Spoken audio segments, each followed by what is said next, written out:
So, welcome to the Print Uninterrupted. Today, we are joined by Deborah Eisenman. Deborah, wonderful to have you here in studio today. Deborah is the Executive Vice President and Chief Operating Officer at the Asia Society and Founding Director and Senior Fellow of the Asia Society Policy Institute.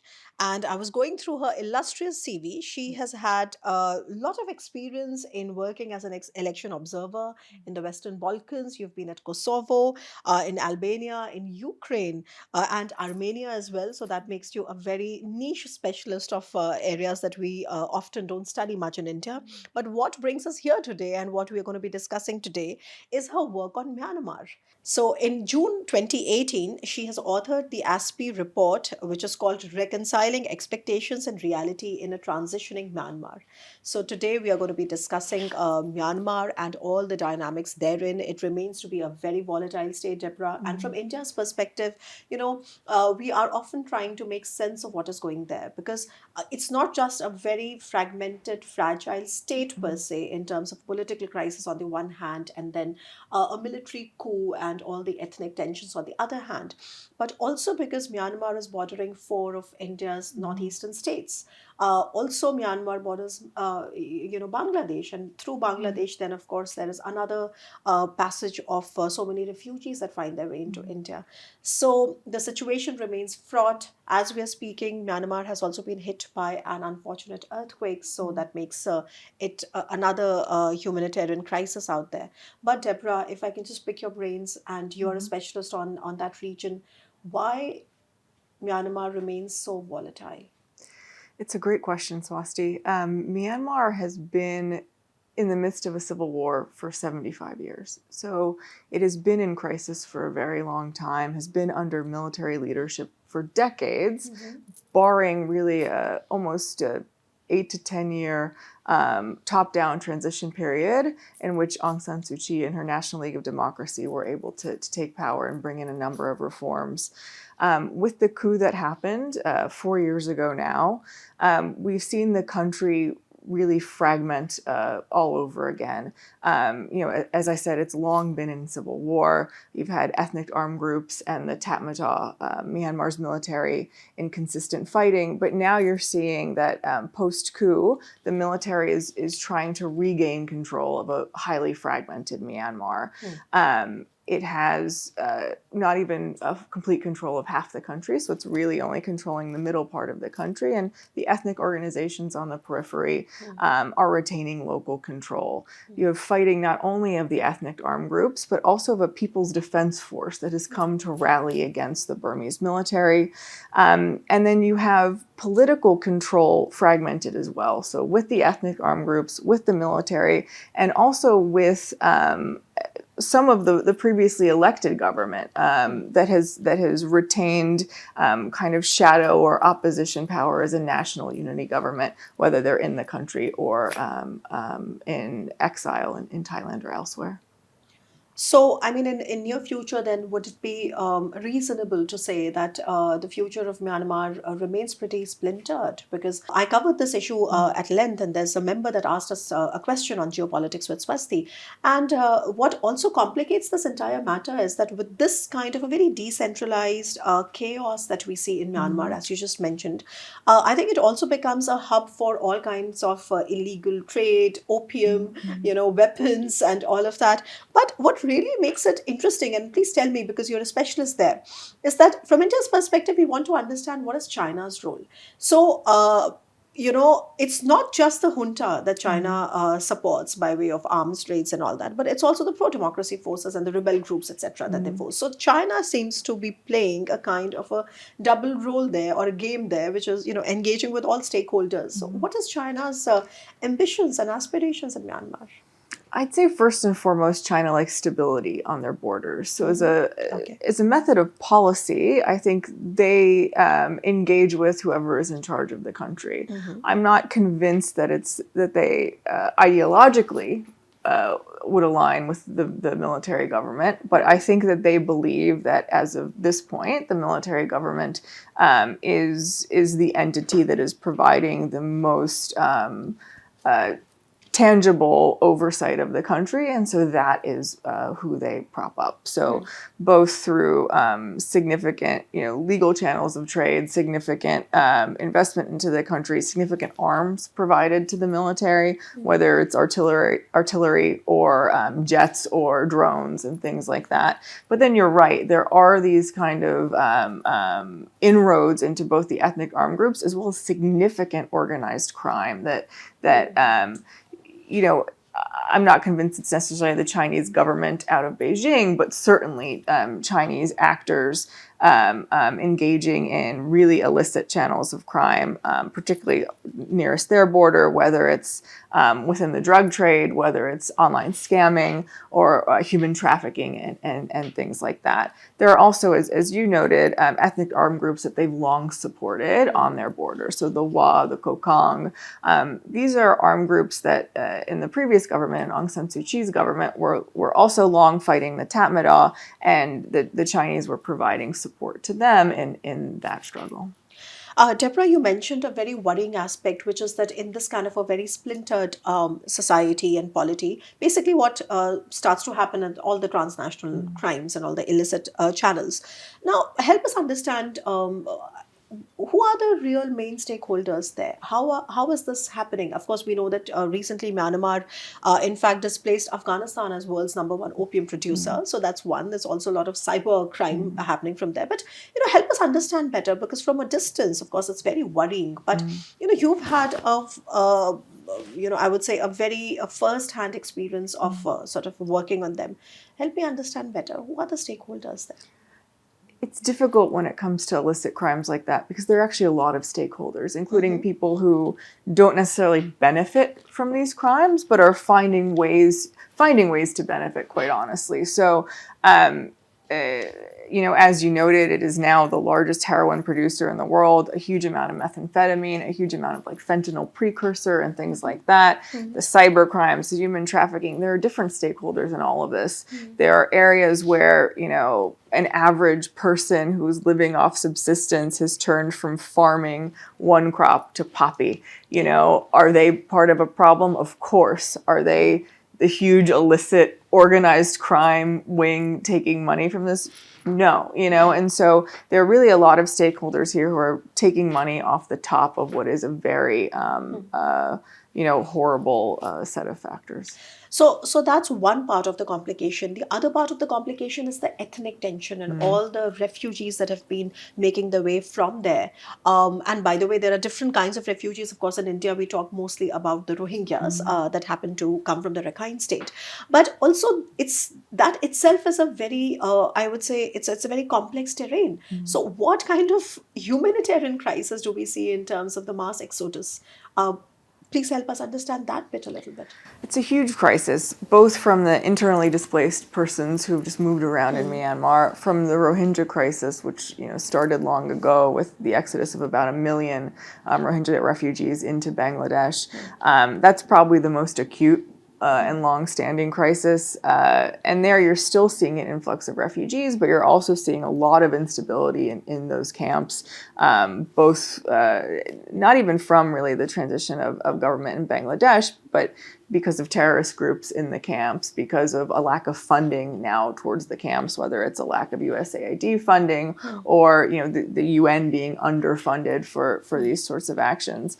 And then through warfare, internally displaced people or people that have moved to Chiang Mai or other areas of Thailand because their homes are no longer a viable place to be. So if I ask you for an assessment of, for example, all these refugees and all the exodus that happens from Myanmar, which are the states that are worse affected? Of course, we know the Indian and the Bangladeshi side, but then what about the other states? Myanmar is also a Southeast Asian country. It's all the neighbors. So really all the landlocked neighbors are absolutely, bearing witness and bearing refugees from this problem. So India, Bangladesh, Thailand, China, particularly of their ethnic brothers in Myanmar. So we are seeing just, an outflow of people, as well as I said, within Myanmar's own borders, just the internal displacement that's happened. It's interesting because from India's perspective, we have always tried to play a more humanitarian role, in the Myanmar situation. And not going too long back, but then just keeping it more recent. So our External Affairs Minister now, Dr. Jaishankar, when he was Foreign Secretary, he actually went to Myanmar. This is around 2017 or so, when Myanmar and Bangladesh landed up signing an agreement on the exchange of basically the return of all the refugees because the problem was getting out of hand. So India went there and we realized that we have to stabilize the Rakhine state. So basically, that's where it's all coming from. And then we pledged about 25 million US dollars to try and stabilize the state. But not much came out of it. So the question that I have for you is that why do you think that despite all these efforts at stabilizing the situation, we understand it's complicated, but then what better can be done to just stabilize the situation a bit so that the mass exodus doesn't happen?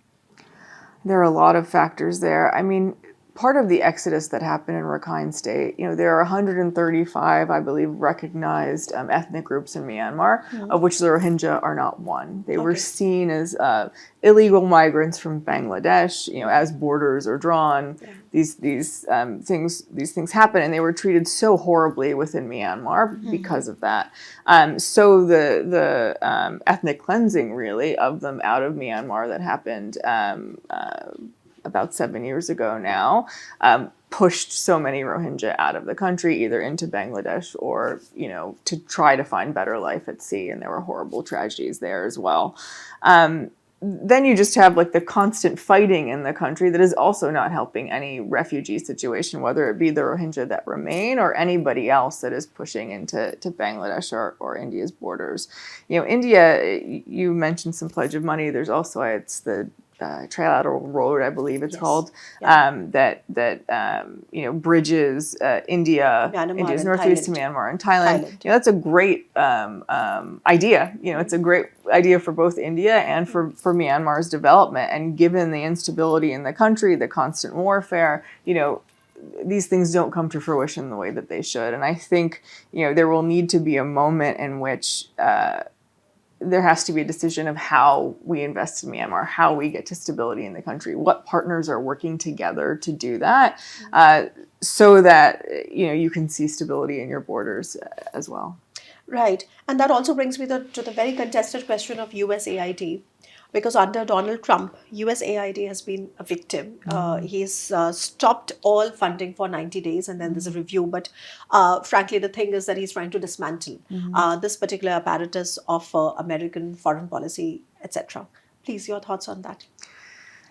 From a policy perspective, I find it to be an unfortunate choice. I realize every administration comes with different strategic interests, and that's the will of the voters and how an administration goes forward. But it's long been said that the cost of development is much less than the cost of war, quite honestly. And so, the investment in countries through aid, through soft power initiatives, through this kind of support is something that I believe, and many others, including many Republican administrations, is a useful investment toward the future. I was heartened to see actually yesterday that after the earthquake, President Trump did say that we will provide support. I was very glad to see that. We'll see how these things come to fruition. But I do think that the lack of aid now coming into Myanmar from both USAID, and there were hundreds of millions of dollars of aid coming in over the years, as well as what will be a UN that is also a bit undermined or handicapped from not having as many Western funds as it had before. What are the decision-making points and how much money can go to solve these crises? And do you see a space for then other, say, for example, blocs such as the European Union? And I know that European Union has invested in this region in a big way by way of a lot of developmental projects. I also see a big player there, which is Japan, which is funding a lot of, I would say, developmental projects. So do you see a space for them opening up in terms of compensating for the loss perpetrated by USAID's withdrawal? The whole loss, I'm not sure that's possible. But yes, Japan, Singapore, Korea, India, other countries have provided both aid in the past as well as efforts toward development. I'm hopeful that many entities will rally after the earthquake. The last reports I saw, there's still only hundreds said to be dead. It's going to be thousands, many thousands of people. There's going to be a decimation of infrastructure. I mean, obviously, we've seen the decimation go all the way to Bangkok, and so there will be a lot of needs for the country. My hope is that the military government can also accept this aid in a way, or not the military government, but actors can get into the country in a way to actually provide help. So, will the Red Cross be able to come in and provide help, including in ethnic areas that the military doesn't control? What about the UN? What about other actors? And I think that's where we're going to need to see, how does the military really want to serve the many people in the country at this really horrifying moment. But for now, the military government actually controls a very tiny part of in towards the center, right, of Myanmar, Correct. as you can also see on the map that in the center. So how does this then get distributed? Because to actually make sure that the aid reaches the people that are most devastated by these impacts, that itself is a task, Deborah. It's truly an open question. I mean, I remember years ago when the country was more open, I was traveling into some of these, ethnic states, and there were still, checkpoints and, hurdles that I, as an average citizen, had to go through.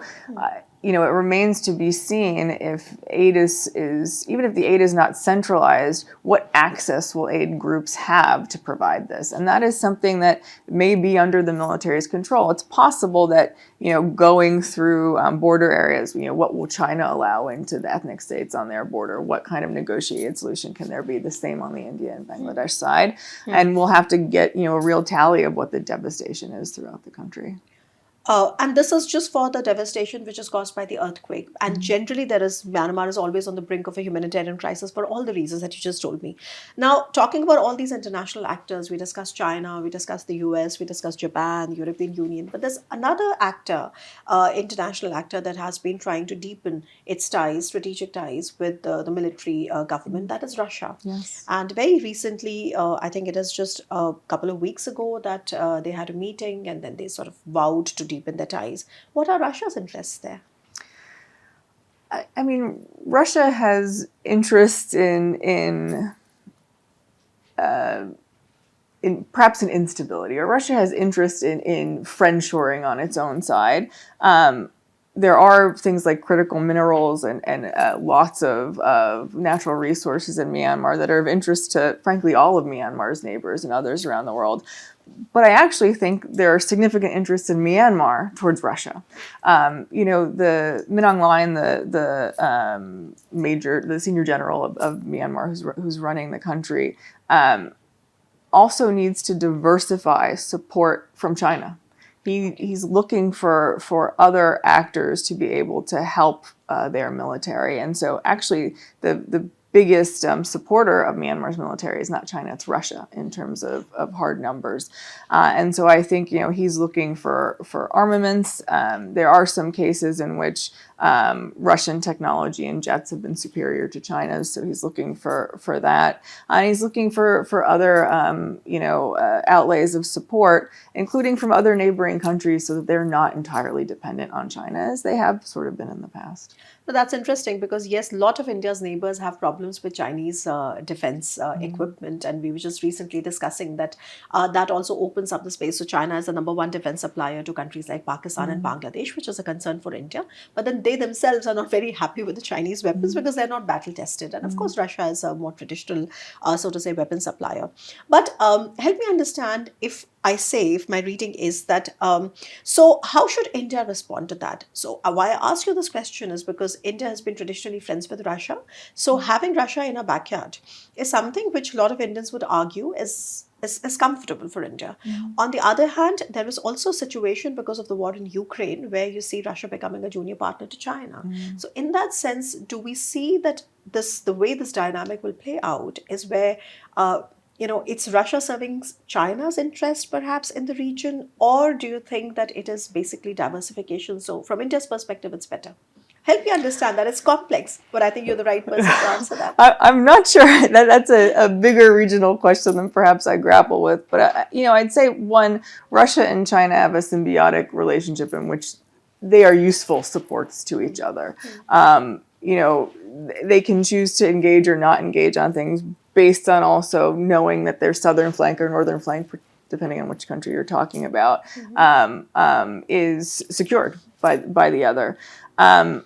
I think what India and other countries who neighbor Myanmar to the west will have to decide is, how much do they feel they want to manage the strategic competition with China through Myanmar, and what does that mean for securing those eastern borders, and what does that mean for what actors they engage with to do that?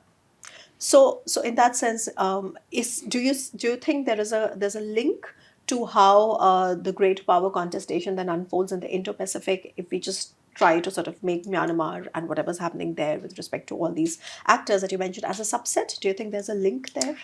I do. I mean, Myanmar also has a lot of things going for it, were it not in this horrible crisis, as I mentioned, and a significant amount of natural resources and things like that. A pretty unspoiled country, actually. If you've spent time there, there's still quite nice soil there. You could do nice organic farming in Myanmar and things like that. And so there's still a lot of trees and greenery and water and the ability for hydropower, and it's also the gateway to getting through instead of going through the Straits of Malacca to getting through better seaport access and things like that for Gulf countries, as well as getting to China and to the rest of Southeast Asia. So there is a lot of ability there for Myanmar to be an ally to a number of countries, but it's also kind of at a demarcation point between,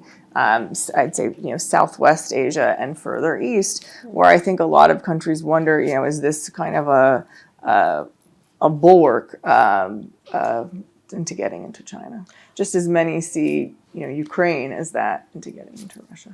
Yeah. Also, it's interesting because you mentioned the geographical location of Myanmar, which is definitely both a curse and a blessing, to it.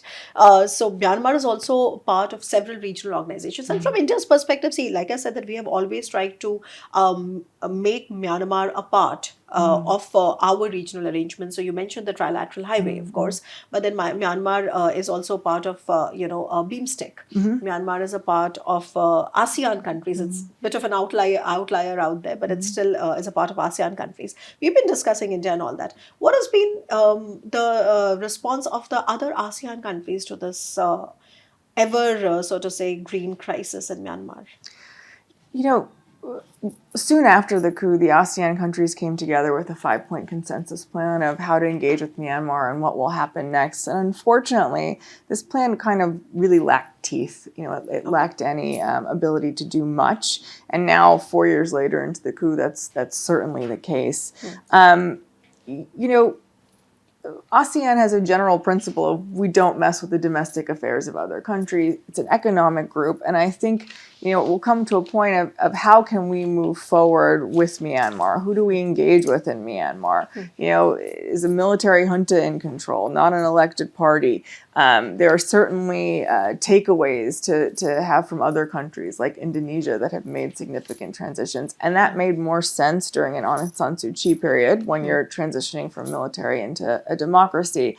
I think at some point there will have to be a question of how useful is Myanmar in this framework, and also truly what is the future of Myanmar? When we see a Syria-style regime collapse, when we see another framework of fragmentation, when we see a federalist kind of state. And I think, some of these entities will have to start thinking about what those futures look like and what engagement looks like. I'd love for ASEAN to be able to engage more. It's interesting now that the chair of ASEAN is Malaysia. Malaysia has a long-standing interest in helping Myanmar, particularly in the Rohingya crisis. They were a helpful entity in terms of wanting to provide for the Rohingya. So we'll see, given their chairmanship, how is Myanmar on the ASEAN agenda for this year and what can be done? Deborah, in a more, let's, right now perhaps is not the right time because it's quite unstable. But I'd still like to pick your brains, and this is taking you back to the report that you authored. I'm sure you must have come out with certain suggestions in terms of what the regional actors can do better. So if you could just help me understand from India's perspective, what do you think a country like India can do better for Myanmar? If you have any suggestions, and of course you can give me other suggestions also with respect to the bigger powers, but particularly from India's perspective. It's an interesting question because India also engages with who's in power, right? So they've been engaging with the military government. They have a significant border with Myanmar. How do they keep their border safe? This makes perfect sense. But I do think it's worthwhile for other countries to also understand who the other players are, as I'm sure your government does. And are there possibilities of working together to some kind of solution? There are a number of diplomatic dialogues happening, these kind of track 2, track 1.5 dialogues that India has helped bring together to have these conversations.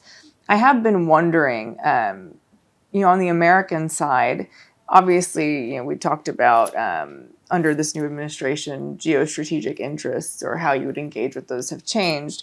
But President Trump has long had a problem with fentanyl coming into the United States, and has taken on China pretty vociferously about that. But Myanmar is such a quagmire in terms of the heroin production and fentanyl precursor production. That is there a conversation that could bring both India and the United States to the table on the future of Myanmar that would engage this administration in the States from the illicit crime perspective, but also, strategically, both countries want to manage the competition with China. So is there some kind of conversation that can be had of what does the future look like for Myanmar? How do we think about that? How do we think about the China piece of the equation? And what do we think about providing assistance to the country?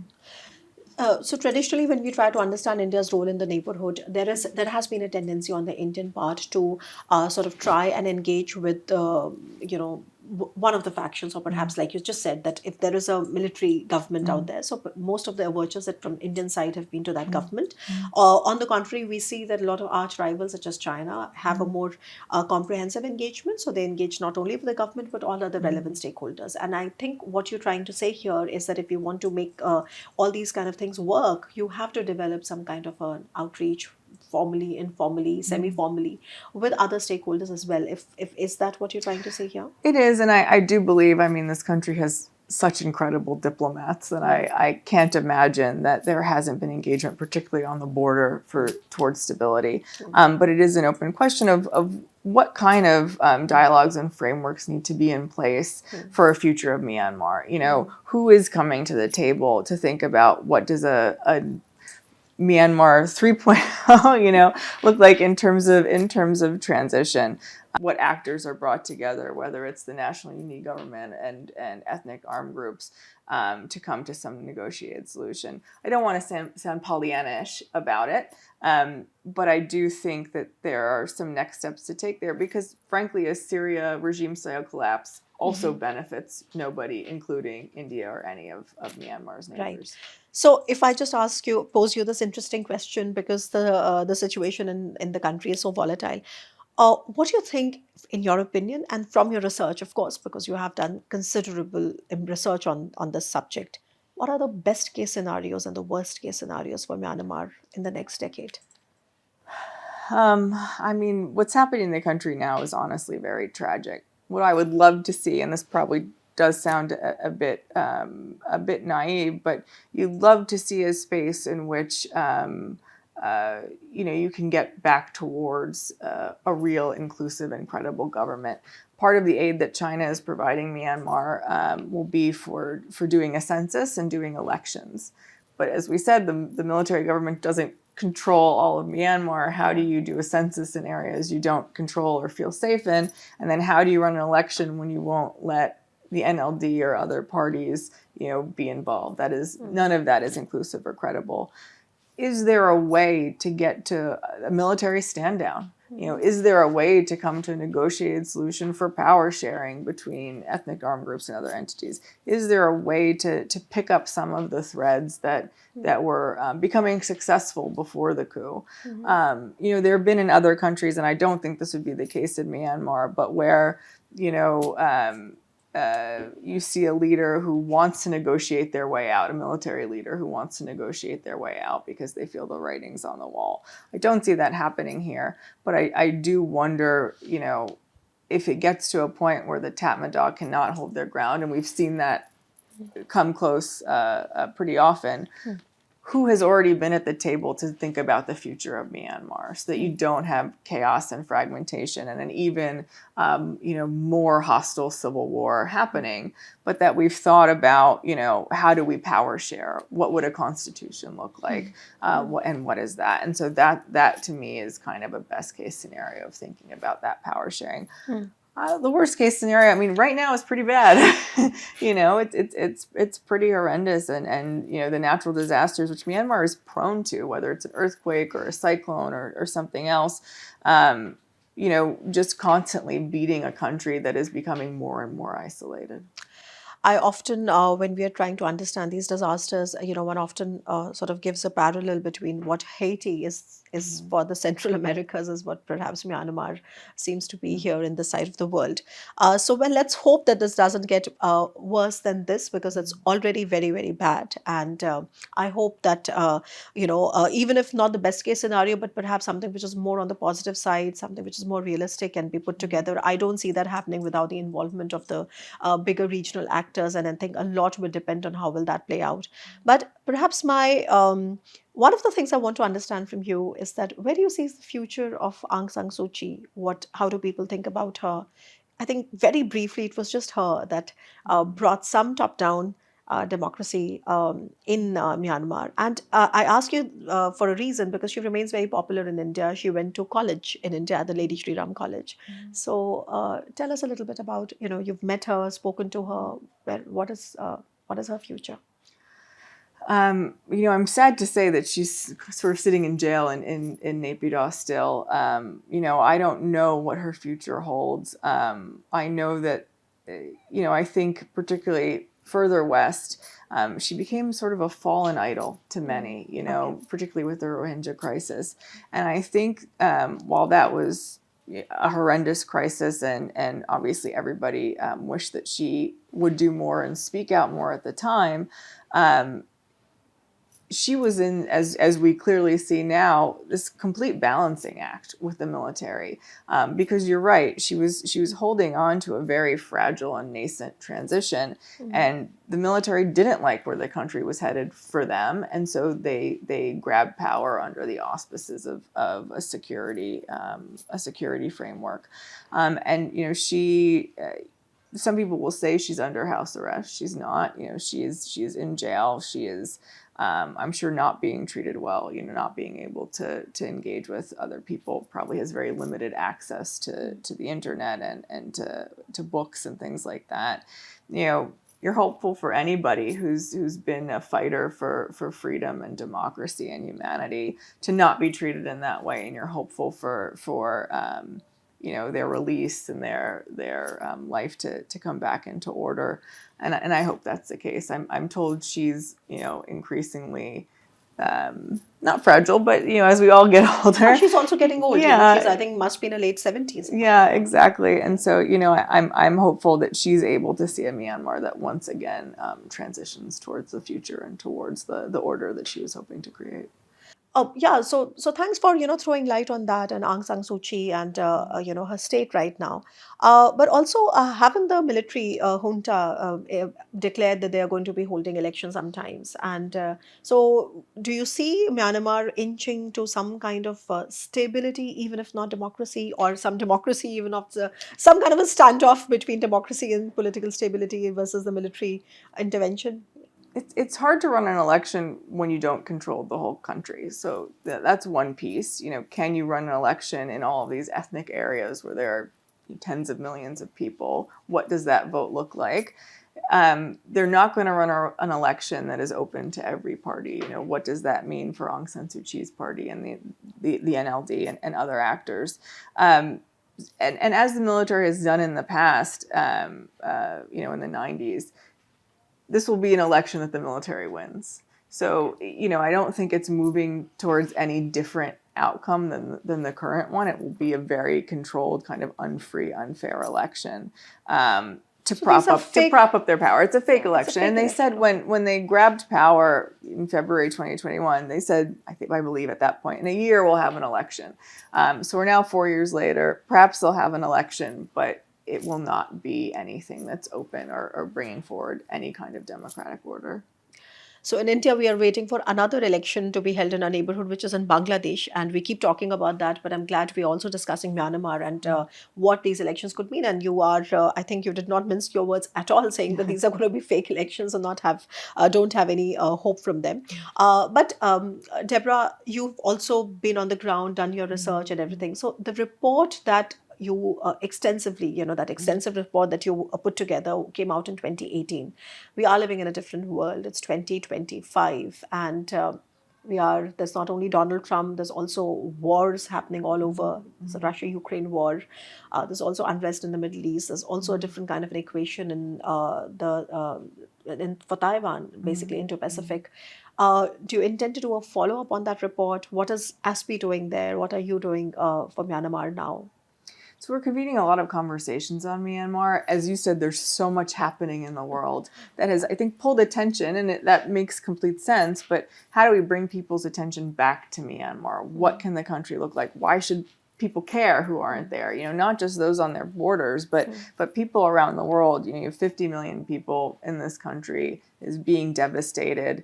There is strategic interest of a lot of players here, and how do we keep this in a conversation? So that's what we're focused on at the moment. You're right, we should do a follow-up report. It is a much different country. We are doing a series of podcasts as well that will come out soon with those around the region about what they feel can be done by regional players. So look forward to that at our website at asiasocietypolicyinstitute.org. Okay, and could you also just tell the viewers who are watching it here and who are interested in Myanmar as to how can that report be accessed? So it's available on the ASPI website? It's available on our websites, yes. So just check out asiasociety.org and you can find us from there. Okay, and just outside of Asia Society, if there are any recommendations that you have for a lot of people who want to understand just how complex the situation is and remains to be? Yeah, there are a number of think tanks and other institutions out there who are working on Myanmar from different frames. I'd actually say you could start with UN papers about kind of the humanitarian situation and what's happening on the ground. That's always a great place to start, and they do very active updates. So I'd say start there and then come back to Asia Society and take a look. Yeah, for sure. So, so the website that she's mentioned and also the UN papers, but perhaps also some books or some other references? There are a number of books. There's actually an interesting one. It's a little bit older now, but Thant Minh U's book of Where China Meets India is about Myanmar, which might be interesting from the perspective here. But there are actually also some newspapers that are coming out of, or had been coming out of Myanmar that could be interesting. Frontier Myanmar has some information. The Irrawaddy still publishes some information. So I'd check out those sources as well, as they're covering it from a local perspective.